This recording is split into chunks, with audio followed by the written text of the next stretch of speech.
Now we're coming on to think about the big challenges to secularisation theory, because secularisation theory used to be almost in a way taken for granted in social sciences and sociology, and indeed in some ways in universities, which are pretty deeply secular and assume that no one's going to be religious at all.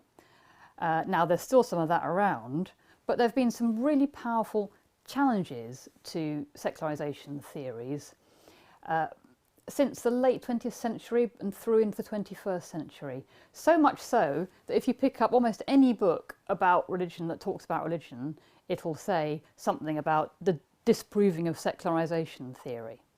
That's going a bit too far. Those theories have still got a lot of value in making sense of the world, the classical and the more modern secularisation theories, and they explain some things like church decline in the West really well.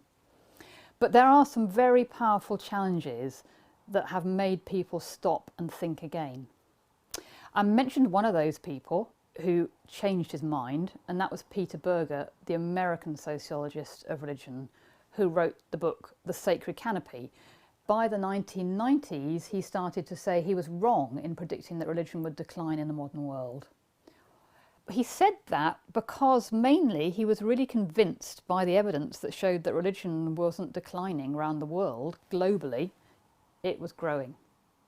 So he said, yes, if you just focus on Europe, like sociology too often did and does, it might look convincing. But if you look at North America, it's less convincing. And if you look at South America and Africa and Asia and post-communist Russia and Eastern Europe, you get a really different picture. And this has been confirmed by big global surveys, or more accurately, people put together surveys from all around the world and look at the global picture. By the way, there's a really great website for that if you want to get the evidence for free, and it's called the Pew Research Centre. If you just Google Pew, P-E-W, like the pew in a church, and research. They publish reports, so there are very good reports on religion around the world and non-religion around the world, and religion and gender and all sorts. And they just assemble all the evidence that we have from surveys from around the world. The work of organisations like that has shown quite convincingly that religion has been growing. The two fastest growing religions have been Christianity, particularly a form of Christianity called charismatic or Pentecostal, and Islam. Islam has been having a revival in many parts of the world throughout the late 20th century into the 21st century. Partly, it's not just that people are converting to those religions, it's also about high fertility rates in the countries where those religions are most successful. But once you start seeing Christianity as just a European religion, and you realise that actually no, most Christians are now in the southern hemisphere and are non-white, you get a really different picture. You can't say Christianity is declining. It's declining in some countries and growing in other countries. And many religions haven't declined at all. I don't think there's any evidence that Hinduism has declined. There's no evidence that the everyday religious practices in China, like divination and festivals and offerings to the local gods, there's no evidence of a decline in that sort of practice either. So globally, the picture's pretty varied. And it doesn't support secularisation as a theory of what happens to all societies as they modernise. Because all societies these days have modernised, and we're not seeing that effect. That's what changed Peter Berger's mind. He thought that taking a global view didn't support secularisation theory. Just in case some of you who are really paying attention will think, so how does he explain why it's declining in Europe but not in other parts of the world? Well, his answer is pluralisation. He says the more plural a country is, and where that diversity, where there used to be a monopoly religion and then it pluralises, you're more likely to get secularisation there. But even then, he thought, it wasn't really accurate to call European countries even secular. He thinks it's best to call them plural. So in fact, the data shows some people are religious, or they're religious in some part of their life, but not in other part of their life. So he thinks, and there's a diversity of religions, so he thinks that all modern societies, even the so-called secular ones, are really better described as plural societies. So that's one big, let's call them challenges to secularisation theory, that number one, and that's about global growth of religion. A second challenge comes from people who say that even if you look at Europe, there has been a rise of religion in the public sphere rather than the fall. One of the people who's got a lot of airtime for saying this is Jürgen Habermas, who's a political theorist, a German political theorist. Now, he changed his mind, like Peter Berger.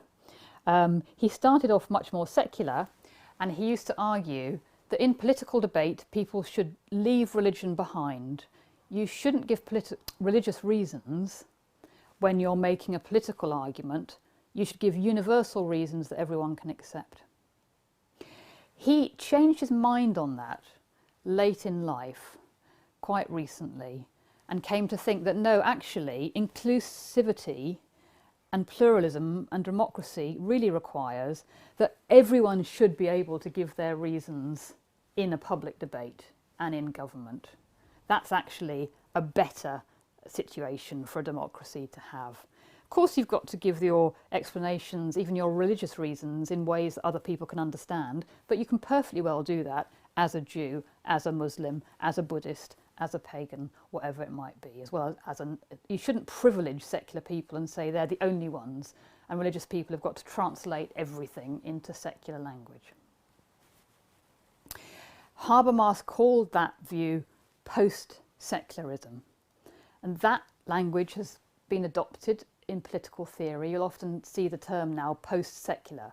Some people even say we live in post-secular societies. Well, they might mean that in political debate, religion is much more visible these days. Let me give a recent example.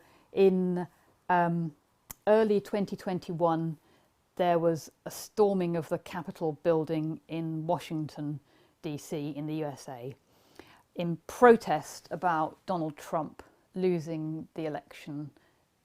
The supporters who came out there were obviously extremely visible to us all. And one of the interesting things was, it wasn't just white Christians. We've known from the polling that white evangelical Christians, 80% of them support Donald Trump. But we also saw other sorts of religion on the Capitol, including the QAnon shaman. So that's someone who was wearing a lot of pagan symbols, heathen Norse symbols, and calling himself a shaman, which is a traditional indigenous kind of spirituality. Now, until very recently, Christian groups would have been very hostile to that pre-Christian spirituality. But here you could see all this mixture of things, and atheists and secular people, all very visible in that very powerful political moment. So we do see religion and new spirituality in the public sphere. Another example from Britain, I did some polling on this with YouGov. One of the big predictors of Brexit was if you were Anglican, Church of England. People who said they were Anglican were much more likely to vote for Brexit, to leave the EU. And that was true even if you controlled for the fact that they were likely to be older and various other demographic variables. It was still an important factor. So, religion, even in this country, it still has some political influence. It hasn't disappeared as much as secularisation theories might have predicted. So that's, let's say, a second challenge, what I've just been talking about, to secularisation theory, the new visibility, the re-emergence of religion in public debate, in public protest, in some ways becoming more acceptable again. And in this country, Islam's played a big part there, with Muslims saying, we want to be known as what we are, for our religion, for our faith. Not from some racial stereotype, but for what really matters to us and gives us our identity. Just a final little point on this, looking at the data, is that in some ways also, even though I've talked about how much evidence there is that church attendance has been declining, remember I also said it's not as straightforward as you'd think, so belief hasn't declined that much, and some sorts of belief have grown. The belief in angels has been growing for the past 3-4 decades. Belief in a soul and an afterlife has been steady or growing, not declining.